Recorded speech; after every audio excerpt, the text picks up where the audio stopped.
All right, let's jump right into one of the most important, and let's be honest, one of the weirdest stories in the entire book of Genesis. We are going to be unpacking chapter 15, a story all about a promise so huge it needed a guarantee that is, well, truly unforgettable. And this is the question that really kicks the whole thing off. God has just laid out this unbelievable promise to an old man named Abram, who doesn't have any kids. And Abraham, in this really raw human moment, basically asks for proof. I mean, can you blame him? He's looking at a future that seems completely impossible, and he just needs something to hold on to. So that's the central tension of this whole explainer, right? When the stakes are literally everything and the odds feel like they're zero, what kind of assurance could possibly be enough? Well, the answer God gives Abraham is not what anyone would expect. And believe me, it changes everything. Okay, so first, let's just set the stage a little. What we have here is this massive cosmic level promise crashing right into some very real, very human doubt. So God takes Abraham outside, tells him to look up at the night sky. He says, go ahead, try and count the stars, if you can. That's how many descendants you're going to have. Now, for a guy with no children, this promise is almost beyond belief. But it's what happens next that is so profound. Yeah, what happens in the very next moment introduces one of the most foundational ideas in the entire biblical story, where righteousness actually comes from. Now, pay close attention to the wording here, because it is so important. It wasn't Abraham's actions or his good deeds or some perfect track record that made him right with God. It was his belief. It was his trust in the promise, even when every bit of logic screamed that it was impossible. This is such a critical distinction to make. You know, the hero of this sentence isn't actually Abraham. It's God. God is the one doing the heavy lifting, the one performing the act of justice. He uses Abraham's trust as the channel to bring his plan of restoration into the world. The Apostle Paul picks up on this exact idea hundreds of years later in the book of Romans, and he explains it beautifully, kind of like this. A wage is something you earn, right? It's owed to you for work you've done. But a gift is given freely. Abraham's righteousness wasn't a paycheck. It was a gift, handed to him purely out of grace. And this idea sets the stage perfectly for the very strange ceremony that's about to unfold. So even with this moment of belief, Abraham still asks for that guarantee. And God's response is to tell him to prepare for a formal, binding agreement, what the Bible calls a covenant. But let me tell you, this is a covenant ritual unlike any other. I mean, just try to picture this scene. It's bloody, it's solemn, and to us it sounds incredibly strange. Abraham is commanded to take these animals, slice them right down the middle, and then create this pathway between the pieces. You got to be asking yourself, what on earth is going on here? Well, this quote from the prophet Jeremiah gives us the cultural key we need to unlock this. See, in the ancient world, this was basically how you signed a contract, in blood. The two parties making the deal would walk down that gruesome path together, and in doing so, they were saying, if I break my end of this bargain, may what happened to these animals happen to me. It was a self-maledictory oath, the ultimate guarantee. So the stage is all set. We're expecting a two-way promise. Abraham and God are supposed to walk that path together, but as darkness falls, the whole ceremony takes a dramatic, completely unexpected turn. Right at the most critical moment, Abraham, the human partner in this deal, he fails. He falls into this deep, almost death-like sleep. It's a powerful symbol of his inability, and really all of our inability, to perfectly keep our end of any bargain with God. But God is still awake. He's present and he's active.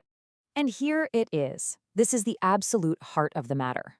Abraham doesn't walk the path. Only God does, showing up as this mysterious, smoking firepot and flaming torch. God passes between the pieces alone, and by doing that, he takes the entire weight of the oath, both sides of it, onto himself. He's basically saying, if this promise is ever broken, let the curse fall on me. This whole thing depends entirely on my faithfulness, not yours. It's a one-sided, unconditional promise.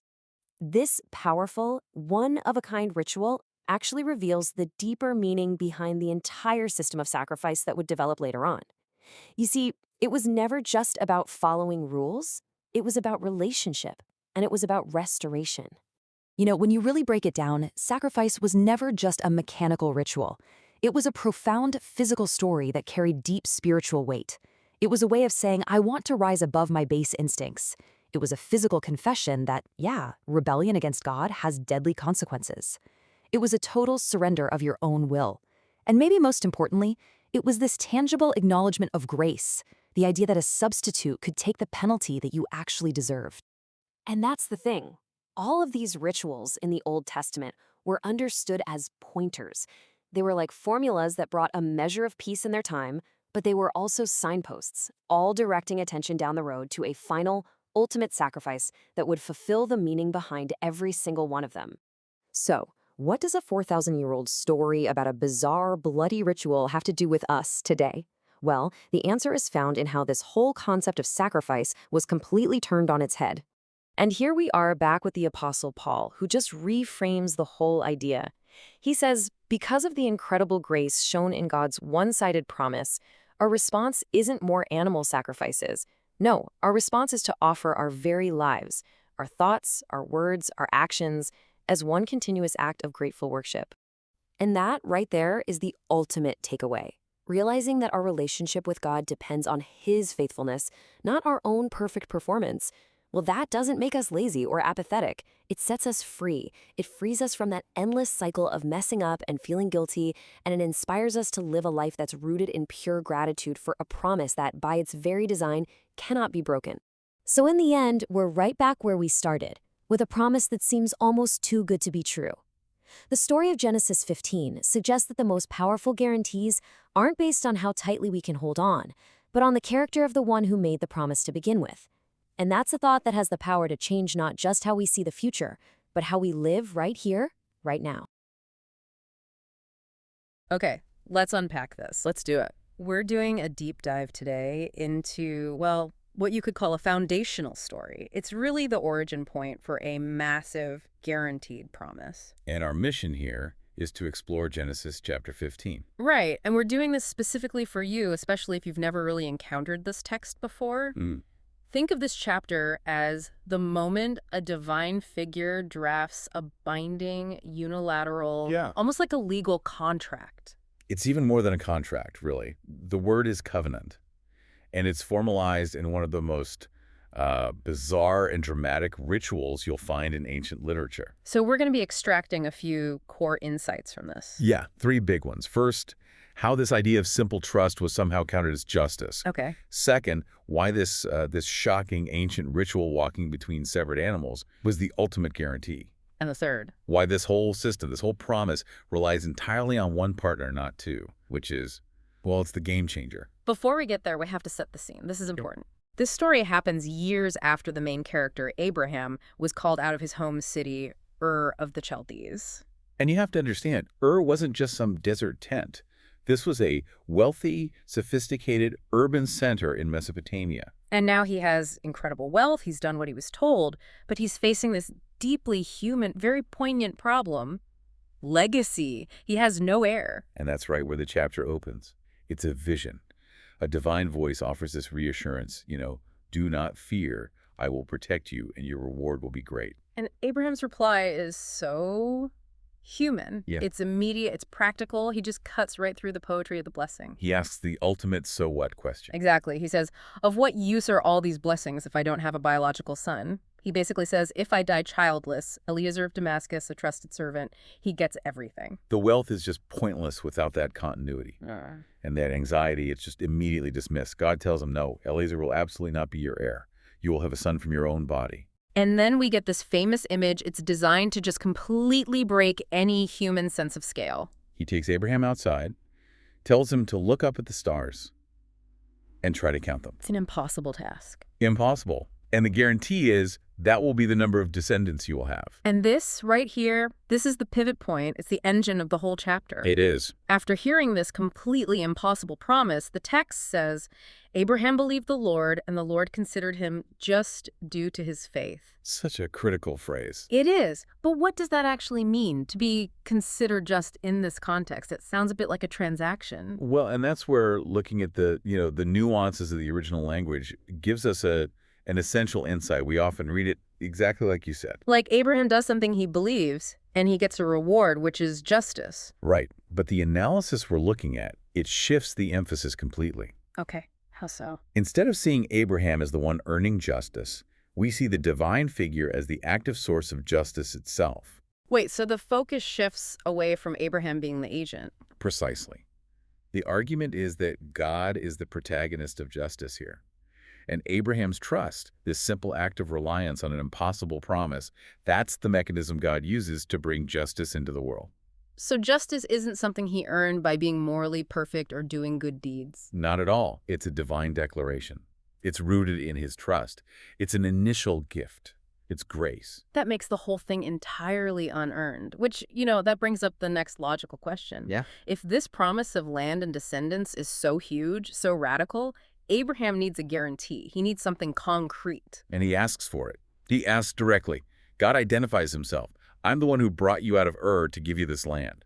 And Abraham just says, how can I be sure? How can I know I'll possess it? He needs assurance, something binding. And what God commands next is, well, it's one of the strangest pieces of stage direction ever written. But it was incredibly powerful in the culture of that time. This isn't just a sacrifice. It's a solemn, terrifying, binding ritual.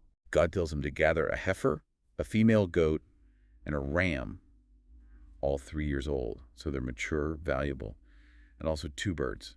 A turtle dove and a young pigeon. He complies. He kills the 3 large animals. He cuts them precisely in half and lays the heads opposite each other. He creates a path. And it's crucial that he doesn't cut the birds. Right. He doesn't. And then the waiting starts. I have to pause on that image for a second. It's a powerful one. You have Abraham. He's probably covered in blood, setting up this gruesome display. And then he has to spend hours, literally hours, shooing away vultures that are diving down to eat the carcasses. He's doing the dirty physical work of guarding this contract space. That vulnerability, what does it tell us? He's all in, just guarding the space before the divine act even happens. It really emphasizes the human effort required to simply wait. He's actively defending the space, preventing it from being contaminated. He's showing his total commitment to the prep work. But let's go back to the cultural context. This ritual, cutting animals to make a bloody path, this was the ancient world's ultimate commitment, right? Oh, absolutely. When parties entered into the most solemn pacts in the Near East, this is what they did. They'd cut the animals, and then they would walk between the pieces. And what did that signify? They were essentially placing a curse on themselves. They were saying, if I break this agreement, may I end up just like these animals. So, cut in half and destroyed. Exactly. It's a guarantee sealed with the threat of death. It raises the stakes impossibly high. You would think that would almost incentivize someone to break it out of fear, not build trust. Well, that's the tension, isn't it? So Abraham has prepared this whole scene for a bilateral, terrifying oath. He's expecting he'll have to walk through. But then as the sun sets, the whole atmosphere changes. It gets supernatural. A deep, terrifying darkness falls on him. And he falls into this profound, unnatural sleep. He's completely removed from the action. And while he's totally unconscious, helpless, God speaks again. Not to ask for something, but to deliver a prophecy. A very stern prophecy. About the future suffering of his descendants. Correct. God tells him, know for certain that your descendants will be foreigners, slaves in a strange land for 400 years. But then the pendulum swings back. It does. God promises to punish the nation that oppresses them, and Abraham's people will eventually leave with great wealth. And the land isn't settled immediately. God says the return will only happen after 4 generations. Why the delay? The source material gives a fascinating moral reason for that. It says the return will wait until the sins of the Amorites do not yet merit their destruction. So there's this divine moral clock ticking for the people already living there, a kind of patience. Exactly. So, okay, the stage is set. The prophecy is given. Deep darkness has fallen. And Abraham, the human party in this contract, is completely out of the picture. He's asleep, symbolizing his total inability to contribute anything. And this is the powerful turning point. This is the twist of grace. He's asleep, but he witnesses it somehow. He witnesses the sealing of the pact. A smoking oven and a burning torch symbols of the divine presence pass alone between the severed animal pieces. Okay, so if a normal covenant required both people to walk through, both agreeing to the life or death consequences, here, only God walks through. What does that fundamentally guarantee? It guarantees that the entire covenant, the promise of land, the promise of descendants, It all depends solely on the divine partner's faithfulness. Not on Abraham's ability to keep the rules. Or his descendants' ability. It's secured unilaterally.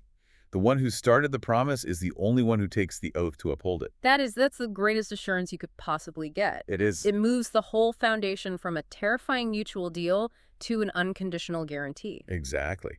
And that unilateral grace is why this chapter is so foundational. And right after this, the promise of land is delivered. The territory is defined precisely. From the border of Egypt to the great river Euphrates. And then it lists the 10 peoples who are currently living there. Yeah, the Senios, the Sisos, the Cadmonios, the Hittites, a whole list of them. Why is that specific, hard-to-pronounce list so important? Because it establishes the sheer scope and the future difficulty of the promise. Yeah. This isn't a grant of empty land, No, it's a promise to displace 10 existing nations. which emphasizes that the physical impossibility of it all relies entirely on that same unilateral divine power that just walked between the animal pieces. Okay, so let's shift from the legal guarantee to the mechanism itself. To really appreciate this, we need to understand why this ritual was the ultimate guarantee. Right. The source material we looked at suggests it's like a precise formula, like combining chemical ingredients or musical notes to bring about God's presence and peace.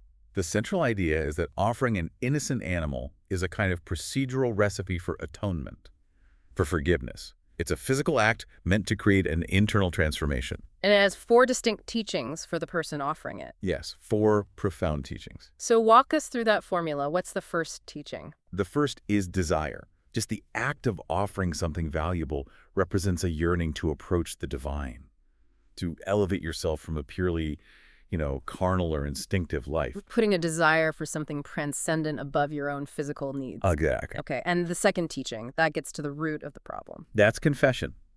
The text recognizes that sin isn't just action.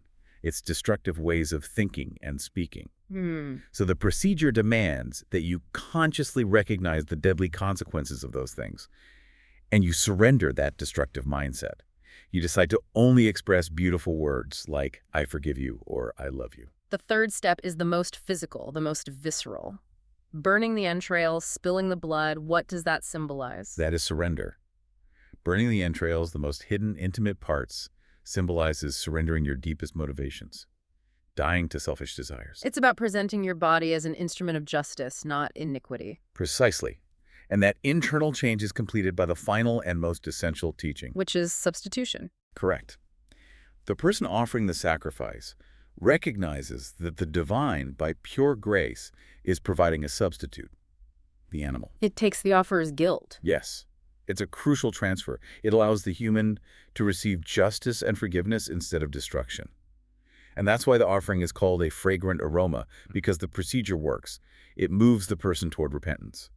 So when Abraham was creating that bloody path, shooing away the vultures, he wasn't just performing a legal act. Oh, not at all. He was setting up a visible demonstration of this very principle, substitution. It would define descendants' entire relationship with the divine. And that's why the text notes that the divine figure doesn't desire the animal itself.